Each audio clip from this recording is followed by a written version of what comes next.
కలుగును గాక.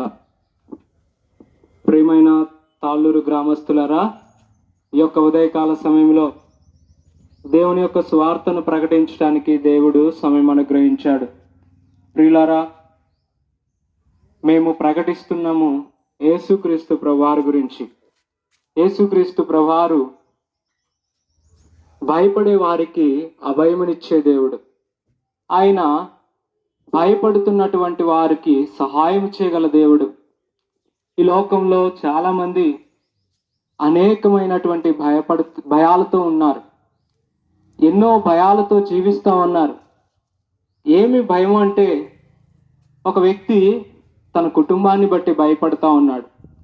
ఒక తండ్రి తన బిడ్డలను బట్టి భయపడతా ఉన్నాడు. ఒక యవనస్తుడు తన యొక్క చదువులను బట్టి భయపడతా ఉన్నాడు. ఈ లోకంలో ఒక వృద్ధాప్యంలో ఉన్నటువంటి వృద్ధులు వారి యొక్క వృద్ధాప్యమందు ఎవరు మమ్మల్ని చూసుకుంటారా, మాకు ఎవరు మరి భోజనం పెడతారా, మాకు ఎవరు మంచినీళ్ళు ఇస్తారా అని భయపడుతూ ఉంటారు. నిజంగా ఒక ఇల్లు కట్టుకునేవాడు భయపడిపోతూ ఉంటాడు. ఎలా కట్టుకోవాలి ఇల్లు లేని వాడు ఆలోచిస్తూ ఉంటాడు. ఒక పొలం వేసిన వాడు భయపడతా ఉంటాడు. పంట పొలాలు వేసే వ్యవసాయకుడు నిజంగా ఈ పంట పండిద్దంటావా, ఫలం వచ్చిద్దంటారా అని భయపడిపోతూ ఉంటారు. ఒక వాహనం తోలే వాహనదారుడు కూడా భయపడిపోతూ ఉంటాడు.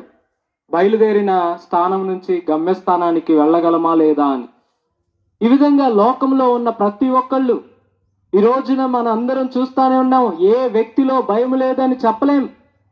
ప్రతి ఒక్కళ్ళు భయపడిపోతా ఉన్నారు. చిన్నపిల్లల దగ్గర నుంచి పెద్దవాళ్ళ వరకు భయపడిపోతా ఉన్నారు.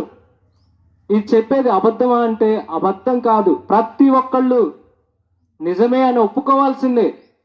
అందుకే యేసుక్రీస్తు ప్రభువారు చెప్తున్నాడు, భయపడవద్దు. ఎందుకు నువ్వు భయపడిపోవాలి? అన్నిటికంటే ముఖ్యమైనది ఏందో తెలుసా? హృదయంలో ఉన్న చెడుతనము, పాపము.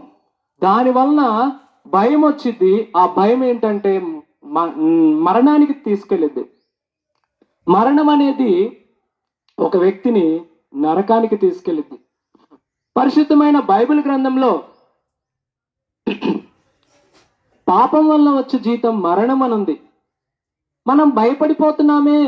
లోకంలో ఉన్న మనకి సంబంధించిన కొన్ని విషయాల్లోనే భయపడిపోతున్నాం. అయితే మన శరీరంలో ఉన్నటువంటి ఆత్మ ద్వారా మనం చేసేటటువంటి పాపము, ఆ పాపం ద్వారా వచ్చేటటువంటిదే ఫలితమే మరణం.